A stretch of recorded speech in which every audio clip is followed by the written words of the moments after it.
Bonsoir à vous, madame. Bonsoir monsieur.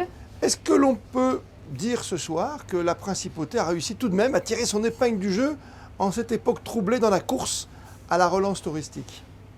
Nous avons pu bénéficier de cette manne de touristes qui n'ont pas pu se déplacer. Et dans l'ensemble, je pense que tout le monde a travaillé correctement. La clientèle étrangère, malheureusement, elle est absente. Pour le moment, j'espère. On parlait de secteurs touchés comme le cinéma. Vous Oui. englobez, dans le cadre de votre association des hôteliers ici, les restaurants, bien sûr, l'hôtellerie. On n'oublie pas les traiteurs et surtout les boîtes de nuit qui, elles, n'ont pas réussi à ouvrir. Non, les boîtes de nuit sont toujours fermées jusqu'à nouvel ordre. Tant que le gouvernement ne donne pas le feu vert, elles resteront fermées. Ce qui veut dire que ce sont des industries, et ce sont peut-être pour les boîtes de nuit encore plus, un secteur, on les a touchés, où on va pouvoir bénéficier encore du fameux CTTR.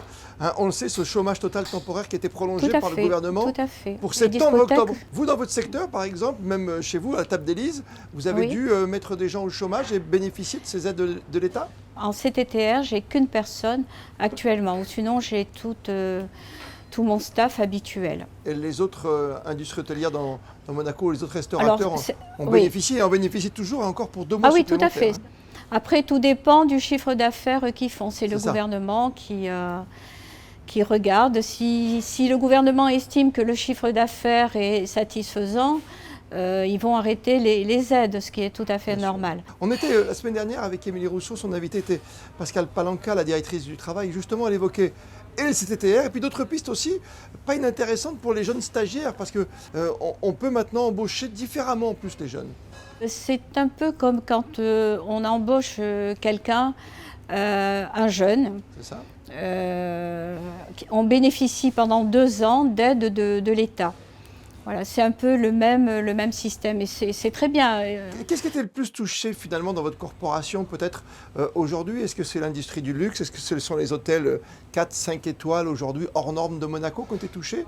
Ou c'est la petite restauration ou c'est le petit hôtel à côté? Alors, je vais vous dire, les hôtels, j'ai fait un petit peu le tour. Moi-même, je me suis déplacée, j'ai été dîner ou déjeuner. Il y avait du monde. Il y a du monde. Après, naturellement, ce n'est pas le taux d'occupation des autres années, mais ça va. Ça va quand même. Aujourd'hui. Après, ce qui est difficile, c'est, à mon avis, j'ai fait un petit peu un bilan par quartier. Vous avez des quartiers où il y a déjà, par exemple, le port, l'attraction du port. Oui. Donc, il y a du monde. On se promène sur le port. Il y a du passage. Vous avez le rocher. Il n'y a pas de passage, il faut vraiment... C'est très compliqué au départ. C'est très compliqué. Donc, après, tout ce qui est le quartier où je me trouve, on travaille plus le soir que le midi. Bien sûr. Le midi, le télétravail nous a fait quand même, et ça dans tous les quartiers, beaucoup de tort. Pour terminer, quand on regarde ce qui s'est passé également à côté, on voit que Monaco a cette garantie, cette sécurité, le côté safe, comme on dit souvent, Monaco safe. Quand on voit ce qui se passe à Cannes ou encore à Saint-Tropez, on dit qu'on s'en sort bien. Quand on voit que Sénéquier, le grand Sénéquier, qui a fermé. est obligé de fermer ses portes pour 15 jours. Sur Monaco, alors on peut toucher du bois. Je n'ai pas entendu d'établissements qui ont fermé pour cause de la Covid. Donc c'est que quand même les normes sanitaires sont appliquées. Puis le gouvernement a mis en place des équipes qui tournent même le soir, très tard, dans les quartiers pour vérifier si tout est bien appliqué. Et comme on parlait tout à l'heure de cinéma, même les plus grandes stars du 7e art viennent chez vous. Parce que vous avez eu la chance, il n'y a pas très longtemps, j'ai bien remarqué, vous avez reçu le magnifique, le grand Toc Toc Badaboum, Jean-Paul Belmondo. C'est un monsieur extraordinaire. Malgré son handicap, il a gardé ce visage, ce beau visage, avec ce sourire charmeur.